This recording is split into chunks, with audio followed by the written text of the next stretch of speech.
My name is Jennifer Farmer, and I'm a communications professional. I'm also the author of Extraordinary PR, Ordinary Budget, a strategy guide. I've been in the communications field for well over 15 years, and throughout my career, I've seen so many campaigns, I've seen so many communicators rely on press releases and press conferences as the sole communications tactic to push a message.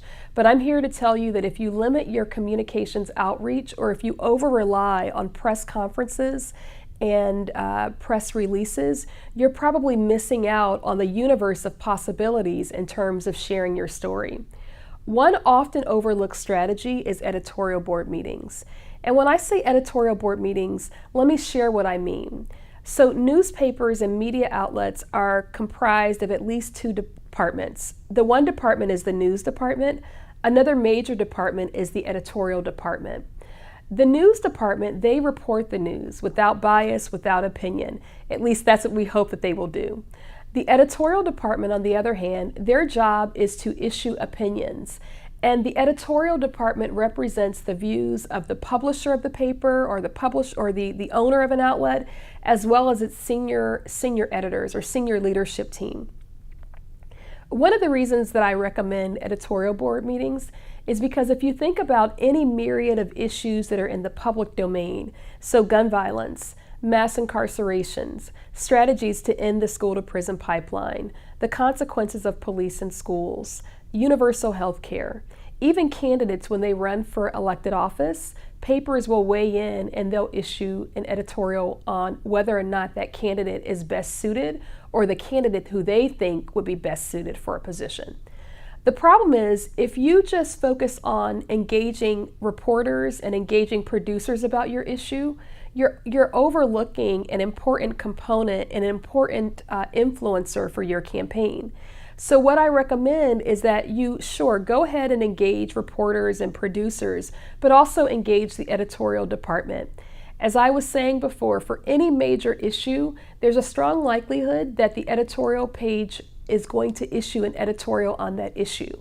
And what you want to do is you want to get in front of them before they actually issue that editorial. And you want to convince them why your way, why your policy is the right way, or why your candidate is the right candidate for the current moment. To schedule an editorial board meeting or to request one is really a lot easier than what it seems.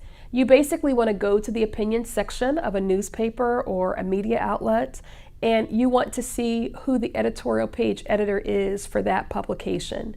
Once you identify the editorial page editor, you also read through the editorials that publication has produced.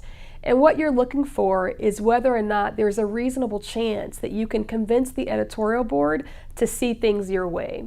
So if you are a proponent of paid sick days and you are thinking about engaging your local paper, but based on the editorials that local paper has written, you feel like there's no way to engage them, you have a choice. You can still try to go in and meet with them, or you could move on to another publication that you believe there's a reasonable chance you can either convince them to see things your way, or you can convince them to remain neutral.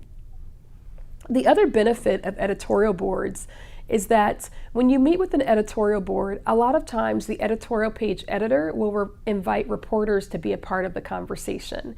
And what that means is that you can there's a possibility that you'll not only get an editorial, but you may also get a news article. So that's two media hits for the price of one. In some cases, you might even get a video. For instance, I took a team of folks to meet with the Washington Post not long ago, and I set up the meeting, but the team that I took, they really delivered the story.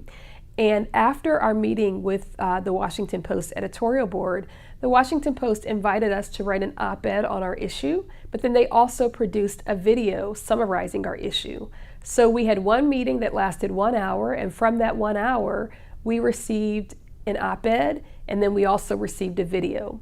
It remains to be seen whether the Washington Post will actually write an editorial on our issue, but we at least got the conversation started. And my hope is that the next time they weigh in on the issue that we were talking about, they will remember our team and they'll reach out and ask us for comment. So if you are only relying on stale and overused tactics such as press releases and press conferences, I encourage you to take a deeper look, and I encourage you to think about editorial boards. If you want more information, feel free to follow me on Facebook at facebook.com/tips for extraordinary PR.